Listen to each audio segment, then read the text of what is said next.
كلنا عارفين إنه خلصت آخر حلقه لما فاطمة راكبة مع إيليني في عربية إيسو، وده بعد ما الأخ إيسو ركب دماغه وأصر إنهم يروحوا بعربيته هو بدل عربية فاطمة.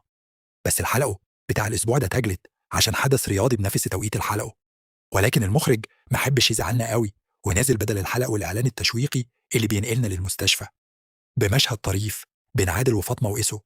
فاطمة فقت لقت نفسها على السرير وجنبها أخوها عادل. عادل كان هيموت من الفرحة إنها قامت بالسلامة، بس فاطمة أول ما فتحت عينيها سألت السؤال اللي يفرس أي أخ: هو إيسو فين؟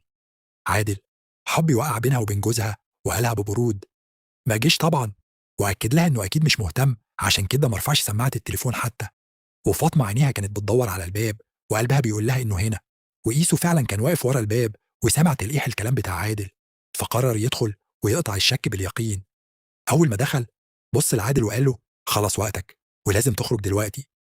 فاطمة أول ما شافته وشها نور وارتاحت، وعادل لما شاف نظراتها المتعلقة بإيسو ضحك ضحكة سخرية وعارف إنها وقعة، وقرر يمشي. وإيسو عشان يخرجوا مسك له الباب بذوق مستعجل، وعادل بصله بقرف وهو مش طايقه. وإيسو من كتر التوتر واللخبطة قال له: لو عايز تخرج اخرج، ولو مش عايز خليك واقعد. فاطمة وإيسو قعدوا يضحكوا على لخبطة الكلام، وعادل اضطر يسيبهم لوحدهم ويخلع. أول ما الباب اتقفل إيسو فتح دراعاته وقال جملته اللي حافظينها: زوجتي عزيزتي. وفاطمة ردت وهي لسه بتنهج من التعب: زوجي عزيزي. إيسو قرب منها وعينيه كلها شوق: إحنا كان المفروض النهاردة نكون في المحكمة عشان نتطلق ونخلص.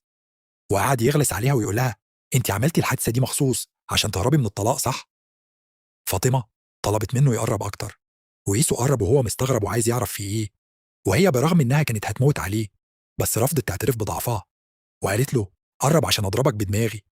إيسو ضحك وفكرها بآخر لقاء بينهم لما قالت له: لو كنا متجوزين بجد كنت هتكون زوج مثالي. وقال لها: طب وريني بقى هتضربيني إزاي؟ فاطمة اتغاظت وقالت: أكيد كنت فاقدة عقلي لما قلت لك كده.